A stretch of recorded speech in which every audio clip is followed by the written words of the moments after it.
1 Crônicas, capítulo 4, a partir do versículo 9.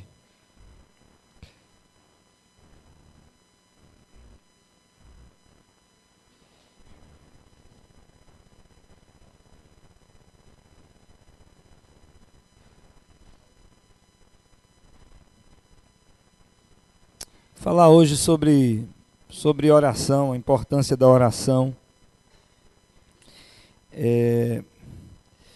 Eu confesso aos irmãos que eu tenho vivido um dilema muito grande entre a vida devocional, né, a vida de oração, da palavra, e as coisas administrativas desse ministério. Vocês não fazem ideia do trabalho que a gente está tendo para colocar a coisa em ordem administrativamente. E se a gente quer um ministério forte, olhem bem para mim, se a gente quer um ministério forte, não adianta investir só no espiritual, né? Isso é de extrema importância, isso é essencial, isso inclusive vem em primeiro lugar.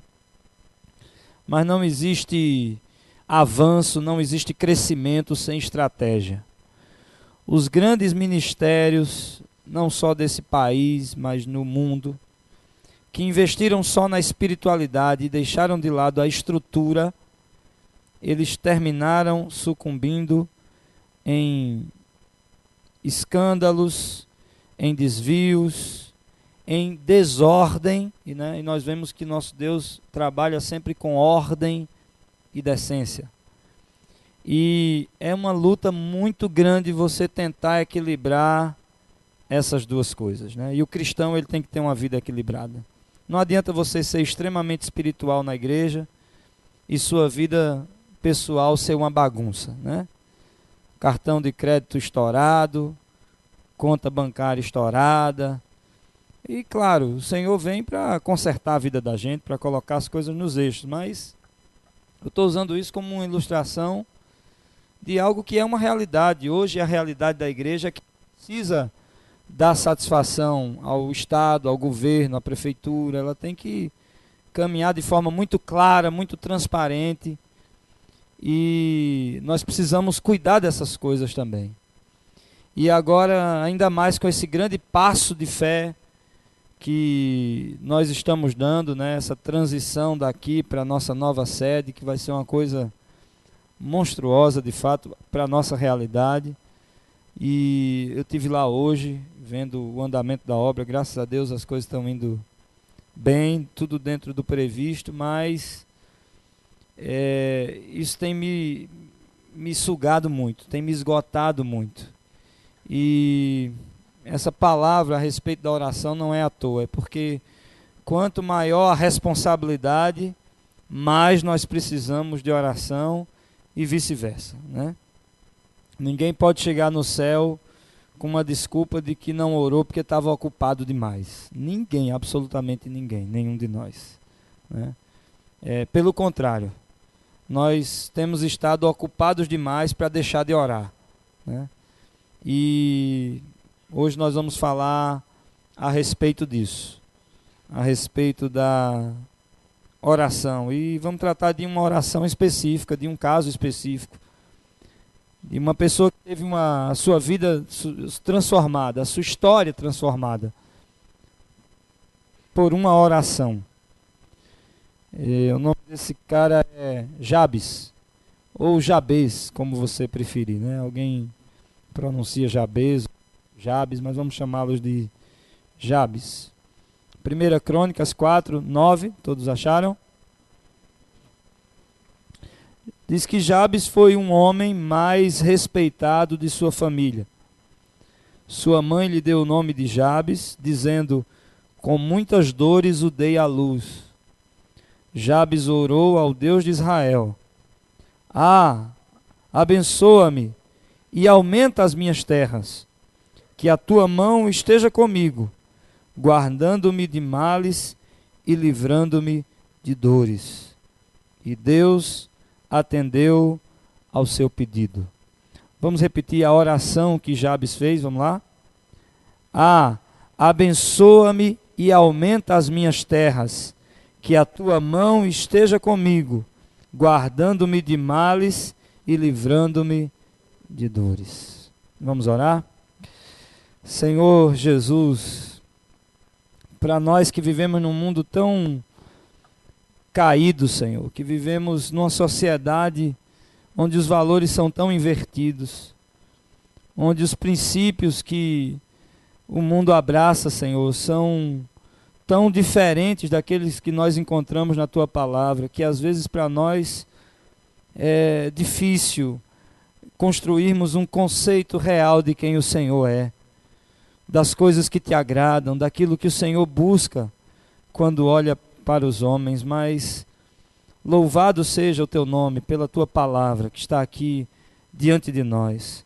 Nós Te louvamos pela presença do Teu Espírito Santo, a quem e com quem nós acabamos de adorar, de exaltar, de engrandecer, e que, em nome de Jesus, esse mesmo Espírito Santo nos ilumine o coração, Pai, para que a gente entenda um pouco mais a respeito desse tema que é tão essencial, que é tão importante, que é a oração.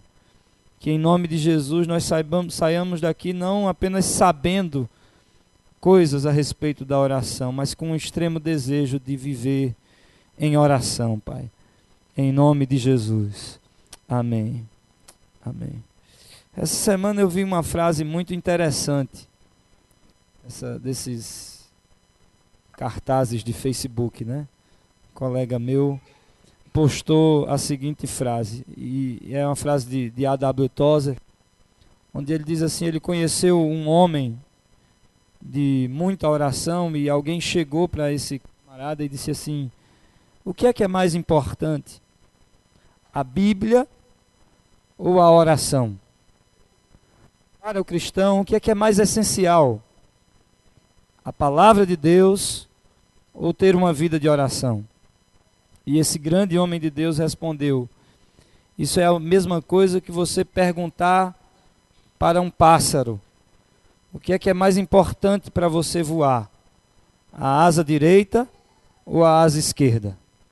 Né? É a mesma coisa. A palavra e a oração precisam ter um lugar fundamental na nossa vida. E aqui nós encontramos esse personagem bíblico, está na unção mesmo. Não quer ir não, Paulina, quer ouvir a palavra.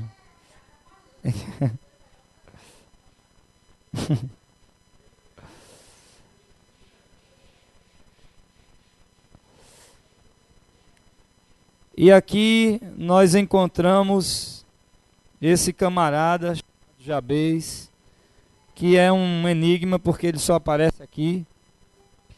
E a única coisa que nós sabemos dele aqui, dentre os seus irmãos, ele era o mais respeitado, né? De toda a sua família, ele era o mais considerado, mas havia um estigma na vida desse rapaz.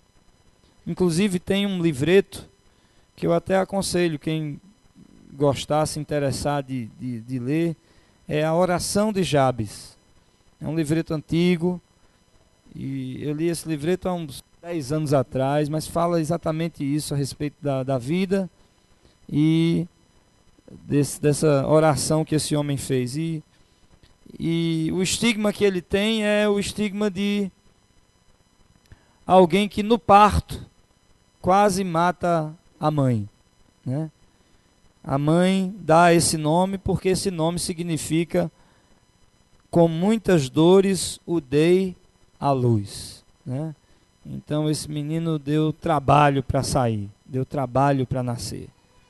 E veja a carga que esse rapaz traz no nome, porque diferente de muitas culturas, né, a cultura judaica ela traz o nome pelo peso do significado que esse nome tem, ou de repente pela realidade na qual essa criança nasceu, e é o que acontece aqui, né? Jabez, porque com muitas dores o dei à luz. Então o seu nome, em outras palavras, é sofrimento, é dor, é choro. E o nome vai interferir sim na personalidade da pessoa. É por isso que não poucas vezes Deus precisa mudar o nome de alguns personagens da Bíblia, né? Quando a gente vê a vida de Abraão também, que era Abrão, né? E Deus toma seu nome para Abraão, que significa pai de muitas nações. Jacó, Deus muda o nome dele para Israel, né? Que quer dizer príncipe de Deus. Sara, Deus, que era Sarai, Deus muda o seu nome para Sara. E assim nós vemos até no Novo Testamento, Deus mudando o nome de alguns personagens, né? E esse rapaz, ele se dá conta de que ele não pode se conformar com o seu status quo. Alguma coisa precisa mudar na vida dele, alguma coisa precisa acontecer para que ele seja liberto desse estigma. Em outras palavras, dessa maldição, né? Como é seu nome? Né? Com muitas dores dei à luz, né? Quer dizer, mas esse rapaz, ele conhecia Deus. Ele ouviu falar a respeito do Deus dos seus pais, do Deus de Israel. Ele sabia o que Deus havia feito por Israel. E por isso mesmo ele tem essa confiança e essa ousadia para orar a Deus da forma como orou. Uma oração muito objetiva, uma oração muito direta, uma oração muito clara. Ele tem noção do que ele quer. E quantas vezes nós, quando vamos orar, nós ficamos preocupados em fazer exatamente aquilo que Jesus censurou, né? Repetir palavras vãs. Muita gente acha que pelo muito falar vai ser ouvido, porque muita oração nem sempre tem a ver com muito orar, ou melhor, com muito falar. Tem gente que acha que está falando, está clamando, está insistindo em pedir e repetindo as mesmas coisas, isso vai promover alguma transformação, mudança. Mas mais importante do que a quantidade da sua oração é a intensidade do seu clamor. Tem muita gente que ora, repete, e aquilo mais parece uma reza para Deus, porque não tem conteúdo de alma, não vem carregada com a vida, não tem paixão, não tem sinceridade, não tem verdade naquilo, é quase como uma penitência. E não é esse tipo de oração que Deus espera. A oração que Deus espera é a oração da fé. É uma oração confiante. É uma oração que se faz e que se entrega a um Deus que tem poder para responder a oração. E é assim que esse rapaz ora, mostrando que ele sim conhecia a Deus, conhecia o coração de Deus. Eu queria que você abrisse comigo aí, rapidamente, sem perder o texto de 1 Crônicas 4, lá no Salmo 106. Abra comigo aí no Salmo 106.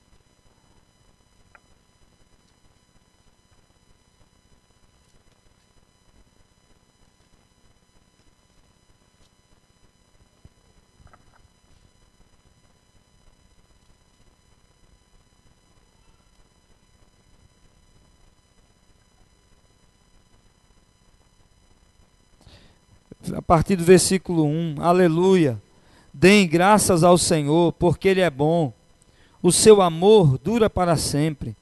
Quem poderá descrever os feitos poderosos do Senhor, ou declarar todo o louvor que lhe é devido? Como são felizes os que perseveram na retidão, que sempre praticam a justiça. Lembra-te de mim, Senhor, quando tratares com bondade o teu povo. Venha em meu auxílio quando o salvares, para que eu possa testemunhar o bem-estar dos teus escolhidos e alegrar-me com a alegria do teu povo e louvar-te junto com a tua herança. Isso é uma declaração de alguém que conhece o caráter de Deus, o coração de Deus. E Jabez conhecia o caráter e a natureza de Deus. Então, quando a gente pensa em oração, a gente tem que desmistificar essa ideia de que eu preciso estar no templo, de que tudo tem que parar, porque às vezes é importante, é essencial a gente parar a vida. É essencial a gente fechar a porta do quarto, se desligar de tudo e orar. Mas quando a Bíblia diz orar sem cessar, é porque onde quer que eu esteja, eu estou em ligação com Deus, e ali eu posso oferecer a Deus a minha oração, mas uma oração da fé, uma oração que tem a convicção de que Deus está ouvindo e que Ele vai receber. Você está no seu trabalho e você ora sem cessar, como o apóstolo Paulo nos determina. Você está no mar esperando a onda vir e você se lembra de uma situação que está lhe incomodando, que está lhe perturbando, e você diz: Senhor, eu te entrego esse problema ali, no mar, sentado na prancha. Você ora, entrega a Deus e sabe que Deus está agindo, Deus está fazendo. Jabez conhecia o caráter de Deus e ele faz uma oração muito direta, porque Deus era o seu salvador, Deus era o seu libertador, Deus era o seu ajudador, como Ele é o meu, como Ele é o seu. Amém? Então vamos analisar um pouquinho o conteúdo da oração de Jabes. Em primeiro lugar, diz aí o texto: abençoa-me. Vamos repetir? Abençoa-me. Qual é o primeiro pedido desse homem? Peço que me abençoes. A NVI diz assim: abençoa-me. As versões mais antigas vão dizer: peço-te que me abençoes. Vê que não há nada errado em você pedir a Deus para ser abençoado. Tem gente que tem tanto medo de Deus. Tem gente que está tão distante de Deus, que se sente tão inapto a orar a Deus, a confiar em Deus, que ele não tem coragem de pedir a Deus que o abençoe. Mas veja que coisa engraçada, porque quando Deus chamou Abraão para sair do seu lugar, para uma terra que ele nem sabia qual era, quando Deus em seu infinito plano já pensava que da descendência de Abraão viria o Salvador, a promessa que Deus fez a Abraão e que se cumpriu em Jesus Cristo foi: em ti serão abençoadas todas as famílias da terra. Então, meu irmão, você, conhecendo o coração de Deus, ao se relacionar com Deus, olhar para o Senhor e dizer: Deus, me abençoe, não é pecado, não existe absolutamente nada de errado nisso, pelo contrário. O Salmo 66, que é um salmo que fala de missões, Davi vai repetidas vezes dizer: Deus, abençoe-nos. E nós precisamos nos lembrar que uma pessoa abençoada por Deus, ela não necessariamente vai ser uma pessoa totalmente livre de problemas. Lembre-se, uma pessoa abençoada por Deus, tocada por Deus, a quem Deus escolheu, é alguém que tem um propósito a cumprir da parte de Deus. Veja a vida de Jacó. Jacó foi um homem que fez essa oração, né? Eu não te solto enquanto não me abençoares. Mas Jacó não deixou de enfrentar lutas, provações, porque Deus tinha um propósito para cumprir na vida de Jacó.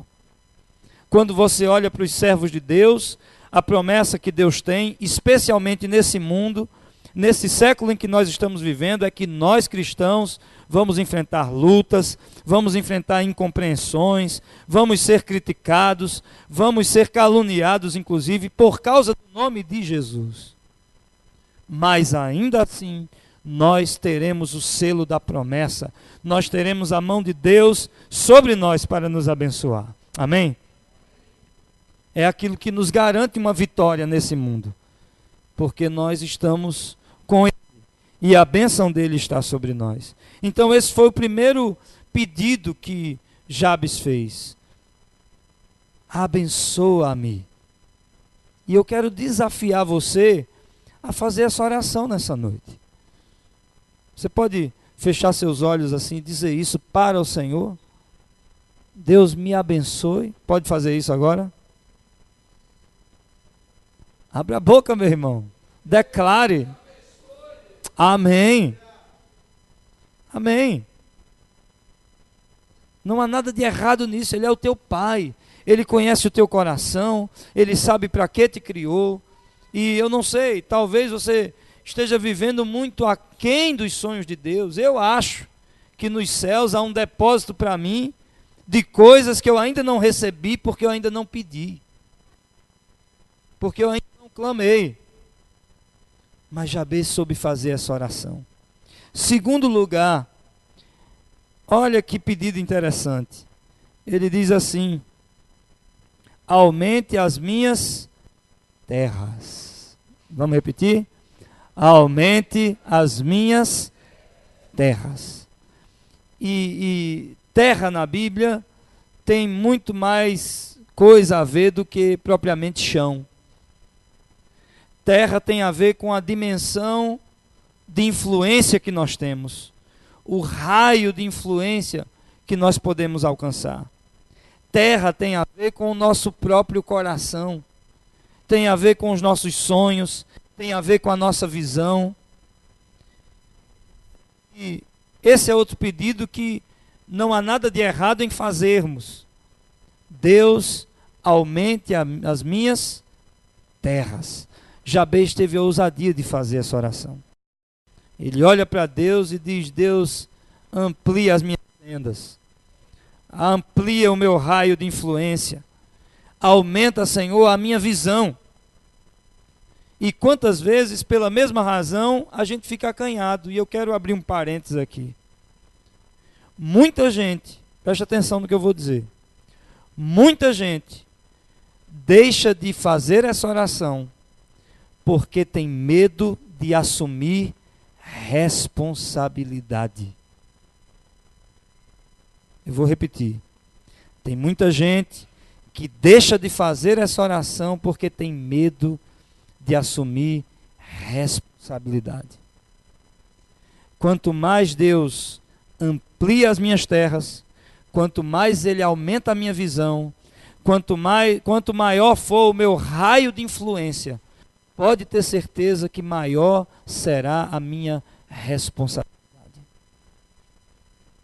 Olhe para a pessoa que está do seu lado e diga assim: quanto maior a influência, maior a responsabilidade.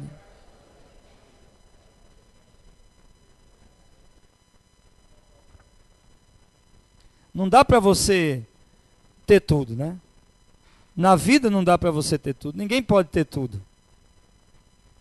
Se você quer pedir de Deus realmente que Ele amplie a sua visão, que Ele alargue as suas tendas, que Ele aumente o seu raio de influência, pode ter certeza de que você vai ter que se preparar, vai ter que se disciplinar e se tornar uma pessoa mais responsável. Deus, obviamente, quando Ele amplia as terras de Jabes, certamente vidas estavam ali sob o seu cuidado. É como um empresário, por exemplo. Nós temos ali a chácara Porta da Fonte, e a chácara tem vários funcionários, e são famílias. Famílias sobre as quais Deus nos colocou o cuidado. São vidas. São crianças que são tocadas por aquele trabalho, por aquele ofício. Quem é empresário aqui sabe. Não são robôs, não são coisas, são pessoas. Então, se de repente uma tragédia acontece, um escândalo, a empresa é fechada, isso vai reverberar inevitavelmente na vida dessas pessoas. E em se tratando do testemunho cristão, a responsabilidade é dobrada. Você vê a responsabilidade de um líder de pequeno grupo, por exemplo, de um líder de ministério. de um pastor. Vê o que é que o profeta Isaías fala a respeito de Jesus Cristo. Fere o pastor e as ovelhas se dispersarão. Foi o que aconteceu com Jesus. No momento em que Jesus morre na cruz, seus discípulos não suportaram o peso daquela tragédia e fugiram, se esconderam, não tiveram fé suficiente. E na vida de qualquer líder, essa é uma realidade. Você no seu lugar de trabalho, com seus clientes, se de repente você age de forma errada, de forma irresponsável, com certeza você vai terminar sozinho. Porque quanto maior o raio de influência, maior a responsabilidade. Preciso ter disciplina para poder cumprir, exercer os diversos papéis que nos cabem nessa vida. Trabalho, família, ministério. Não dá para viver como se ainda tivesse 12, 13, 14 anos de idade. Quando eu era menino, eu pensava como menino, eu falava como menino, eu agia como menino, mas depois que eu cresci, eu deixei as coisas de menino. É por isso que quando se vai andar de carro, tem que ser depois das 10, né, Luciano Jorge? Porque não dá. Tem trabalho, tem família, tem que fazer um esforço, às vezes até para ter uma vida de oração. Quantas vezes a gente não sai daqui 10 da noite para buscar a Deus tarde? Porque quanto maior a influência, maior a responsabilidade. Tem que ter disciplina. Não adianta só dizer, Deus faz e ficar numa rede esperando as coisas acontecerem. Terceiro lugar, terceira oração. A primeira foi, me abençoe. A segunda, aumente as minhas terras. A terceira, Jabes diz o seguinte, que a tua mão esteja comigo. Esse pedido, que a tua mão esteja comigo, para mim tem relação com a direção de Deus. Tem relação com a direção do Espírito Santo. Gente, esse é o segredo da vitória na vida cristã. Você que se converteu agora, há pouco tempo, quer saber o segredo para vencer o mundo, para vencer as ciladas do inimigo, é andar na direção de Deus, na direção do Espírito Santo. Marcando aí sua Bíblia ainda em 1 Crônicas 4, vamos dar um pulinho lá em Romanos, capítulo 8. Rapidinho. Romanos 8.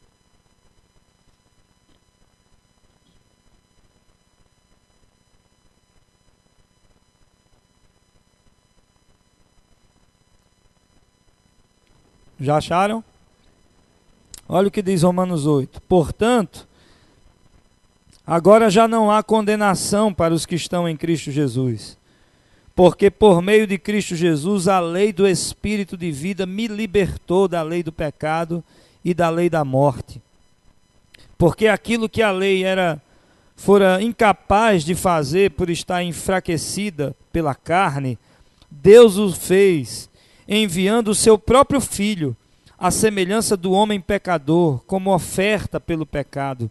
E assim condenou o pecado na carne, a fim de que as justas exigências da lei fossem plenamente satisfeitas em nós, que não vivemos segundo a carne, mas segundo o Espírito.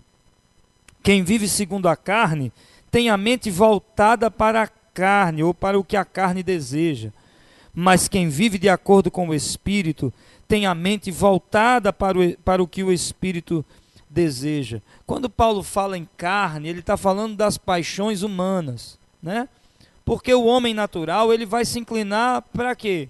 Ele vai se inclinar para a prostituição, ele vai se inclinar para as riquezas desse mundo, para o prazer a todo custo e evitar a dor de qualquer forma. Então, essa paixão que muitas vezes ela é mais forte do que o desejo de conhecer a Deus, é essa vontade da carne que Paulo está querendo dizer. E ele continua no versículo 6, a mentalidade da carne é morte, mas a mentalidade do espírito é vida e paz. A mentalidade da carne é inimiga de Deus, porque não se submete à lei de Deus, nem pode fazê-lo. Quem é dominado pela carne não pode agradar a Deus. Veja que frase interessante. Quem vive na mentalidade da carne, ele não pode agradar a Deus. Versículo 9. Entretanto, vocês não estão sob o domínio da carne, mas do Espírito, se de fato o Espírito de Deus habita em vocês. E se alguém não tem o Espírito de Cristo, não pertence a Cristo. Mas se Cristo está em vocês, o corpo está morto por causa do pecado, mas o Espírito está vivo por causa da justiça. E se o Espírito daquele que ressuscitou Jesus Cristo dentre os mortos habita em vocês, aquele que ressuscitou a Cristo dentre os mortos também dará vida aos seus corpos mortais, por meio do seu Espírito que habita em vocês. Amém? Quer ser vitorioso, meu irmão? Faça a oração que Jabes fez. Quando Jabes suplicou pela direção divina, que a tua mão esteja sobre mim. Amém? Eu estava compartilhando com o Cláudio hoje pela manhã, quando a gente saía daqui, né, que a gente fazendo um paralelo assim entre pegar onda, andar de skate e a vida com Deus, tem algumas coisas interessantes, né? Para você pegar onda bem, ser um bom surfista, você precisa, em primeiro lugar, ter base. É verdade ou não é? Né? Qualquer esporte que você faça que exige equilíbrio, a coisa importante é base. Jiu-jitsu, você tem que ter uma base boa.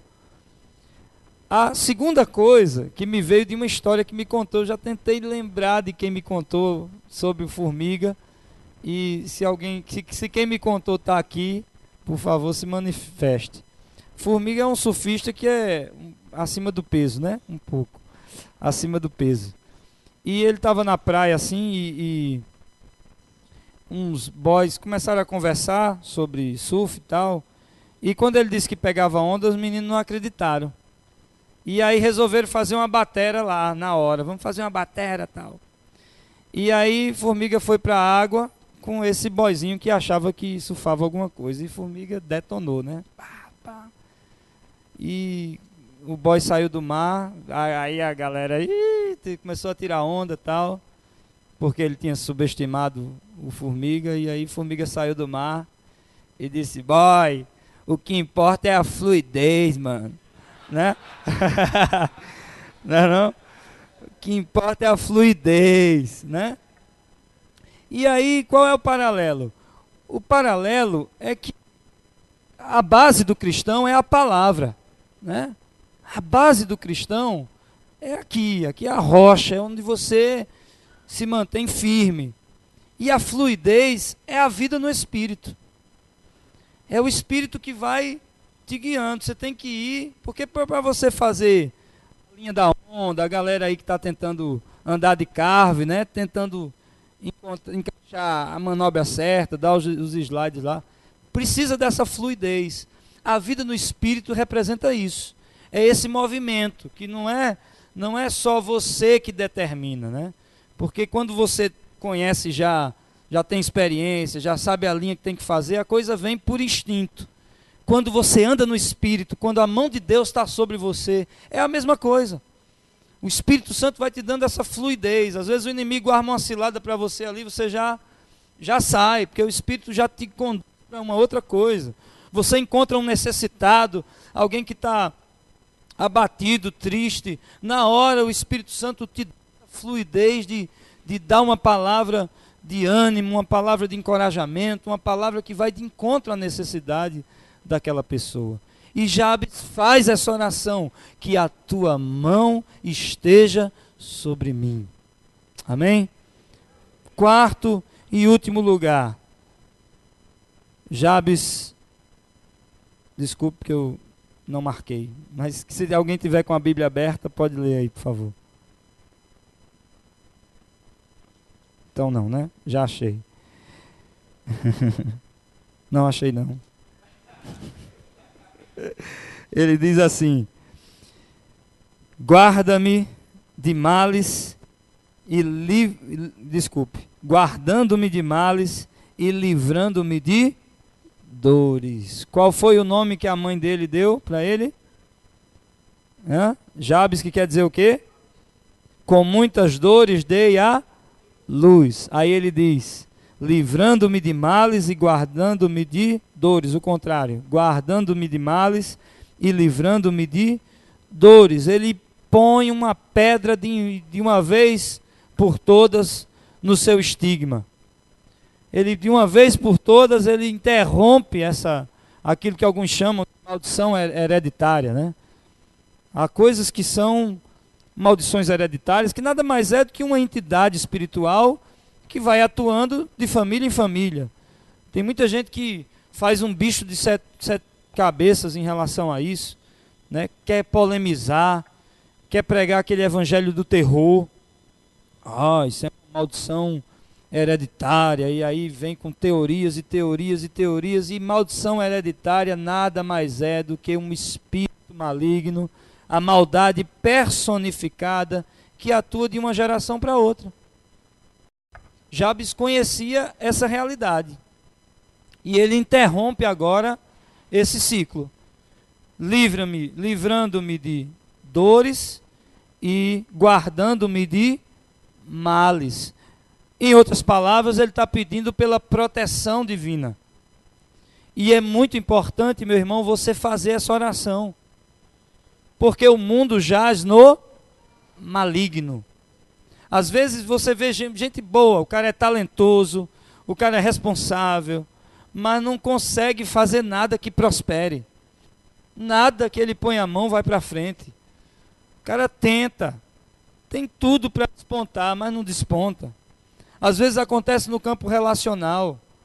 A pessoa quer um relacionamento, quer ter um casamento, quer ter uma vida próspera, mas alguma coisa entrava, né? E o inimigo, ele não age por si só, é exatamente as sugestões. Ele vai agir no campo das emoções, ele vai agir na base da experiência que nós tivemos de vida, e isso gera traumas, isso fecha algumas janelas na vida da gente, e a gente quer dar um passo, a gente quer caminhar numa direção, mas não consegue.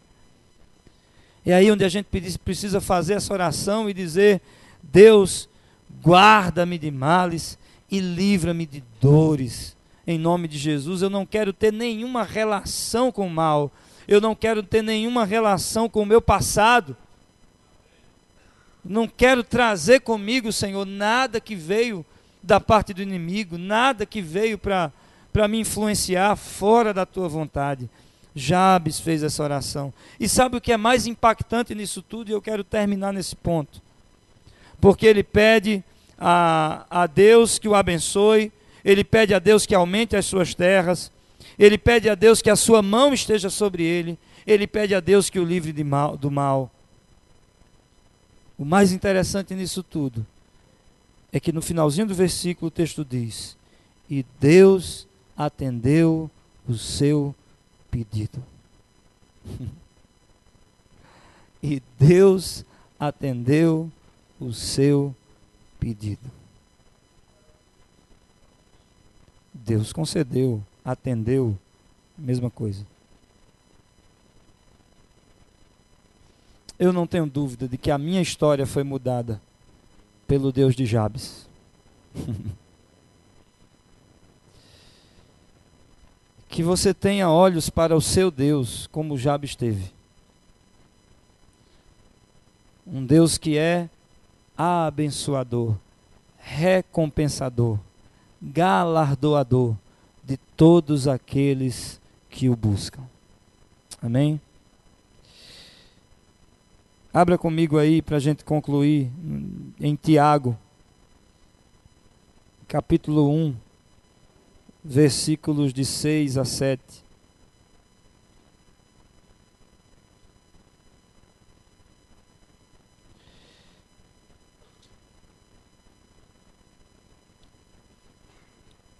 Todos acharam? Tiago 1, verso 6. Peça, porém, com fé, sem duvidar, pois aquele que duvida é semelhante à onda do mar, levada e agitada pelo vento. Não pense tal pessoa que receberá coisa alguma do Senhor. Verso 8. Pois tem mente dividida e é instável em tudo o que faz. Uma hora eu quero servir a Deus, outra hora eu quero agradar a galera. Uma hora eu quero fazer a vontade de Deus, outra hora eu quero me esbaldar naquele pecado, no prazer daquele pecado.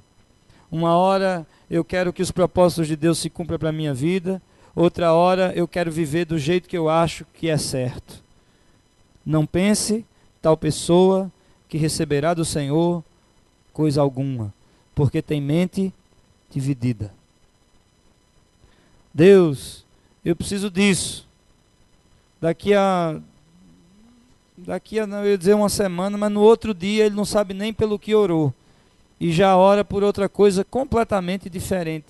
A oração de Jabes foi uma oração certeira. Foi como uma flecha ali no alvo, né? Um dardo preciso. Deus, que me abençoes. Deus, que o Senhor aumente as minhas terras, que a tua mão esteja sobre mim e que o Senhor me livre de males e de dores. E Deus atendeu o seu pedido. Tiago capítulo 4, versículo 3, vamos rapidinho para concluir. Tiago 4, verso 3. Diz assim, vamos ler do verso 1. De onde vêm as guerras e contendas que há entre vocês? Não vêm das paixões que guerreiam dentro de vocês? Essas paixões aí é a vontade da carne, que nós vimos em Romanos. Vocês cobiçam coisas e não as têm. Matam, invejam, mas não conseguem obter o que desejam. Vocês vivem a lutar e a fazer guerras. Não têm, porque não pedem.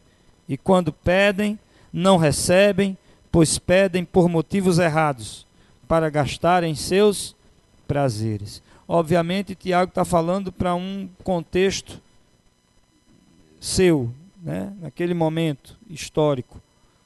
Porque eu não acredito que alguém aqui esteja matando e fazendo guerra por alguma coisa. Mas, em outros sentidos, a gente, de fato, tem entrado em disputa, em contenda, em guerrinha, em disse-me-disse. E Tiago está dizendo, desse jeito, vocês não vão conseguir muita coisa. Pedem, mas pedem mal, né? É o que ele diz. Vocês pedem e não recebem porque pedem por motivos errados. Mas se você quer ser uma bênção nas mãos de Deus, se você quer de fato que Deus aumente o teu grau de influência, o teu raio de influência, se você quer de fato que a sua vida seja guiada pelo Espírito Santo, e assim você tenha vitória sobre toda forma de mal, quer passada, quer presente e quer futuro. Olhe para Deus com confiança, com fé, e diga: Deus, pode me abençoar, porque eu quero ser um representante teu aqui na terra.